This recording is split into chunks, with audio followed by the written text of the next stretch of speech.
অসমৰ অগ্ৰণী সামাজিক আৰু সাংস্কৃতিক স্বেচ্ছাসেৱী অনুষ্ঠান পথিকৰ ২২তম প্ৰতিষ্ঠা দিৱসটি পাঞ্জাবাৰী উদ্যানত উদযাপন কৰা হয়।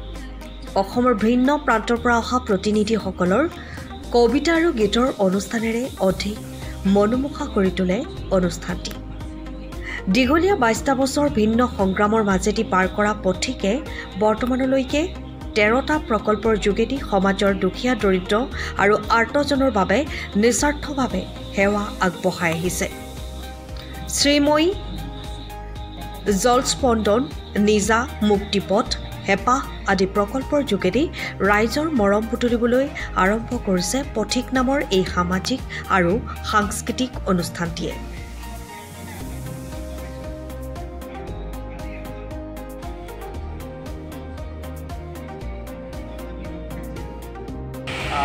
আজি পথিকৰ ২২তম প্ৰতিষ্ঠা দিৱস। ২০০৩ বৰ্ষৰ আজিৰ দিনটোতে পথিকৰ জন্ম হৈছিল। প্ৰয়াত ডক্টৰ বেনু গগৈ ছাৰৰ তত্ত্বাৱধানত বিগত ২২ বছৰে আমি স্বাস্থ্য দুৰ্গতসকলক সহায়, মৃতকক সহায়, খোৱা পানী বিভিন্ন ধৰণৰ কাৰ্যসূচীৰে আজি আমি পথিকে পাঠশালা উদ্বোধন কৰিছোঁ। আজি যিহেতু প্ৰতিষ্ঠা দিৱস, আমাৰ মূল প্ৰতিষ্ঠাপক সভাপতি ডক্টৰ বেনু গগৈ ছাৰৰ স্মৃতি আমি তেখেতৰ প্ৰতিচ্ছবিৰ সন্মুখত বন্তি প্ৰজ্বলন কৰি আজি কাৰ্যসূচী আৰম্ভ কৰা হ'ল। আমাৰ লগত ওতঃপ্ৰোতভাৱে জড়িত হৈ থকা ডক্টৰ ৰবি কটকী বাইদেউ, ডক্টৰ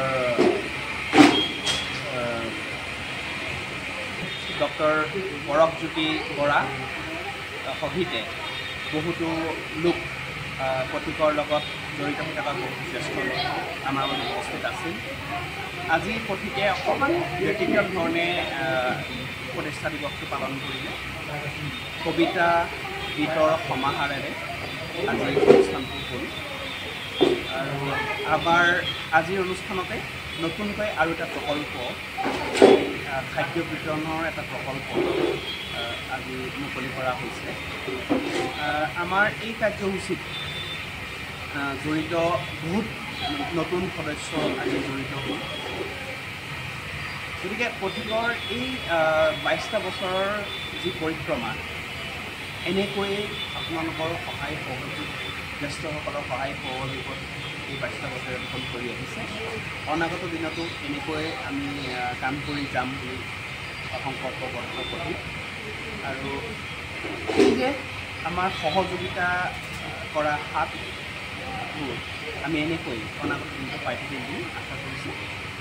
আৰু আপোনালোকৰ থ্ৰুৱেদি যিসকল লোকৰ কাষলৈ পথিকে যাবলৈ চেষ্টা কৰি আহিছে, তেখেতলোকৰ কাষলৈ আপোনালোকৰ থ্ৰুৱেদি আমি কাষ চাপিব পাৰিম বুলি আমি সংকল্পবদ্ধ বা বিচাৰোঁ যে আপোনালোকৰ যোগেদি সেই সকলোকে আমি চুব পাৰোঁ যিসকলে আমাক এতিয়ালৈকে আমাৰ কাষ চাপিব পৰা নাই বা আমি তেখেতলোকৰ দুখ আমি জনা হোৱা নাই, তেখেতলোকৰ কাষলৈও আমি যাব বিচাৰোঁ। আৰু আপোনালোকৰ যোগেদি আৰু আপোনালোকৰ সহায় সহযোগত পথিকৰ এই যি পৰিক্ৰমা থাকিব বুলি আশা কৰোঁ। ধন্যবাদ।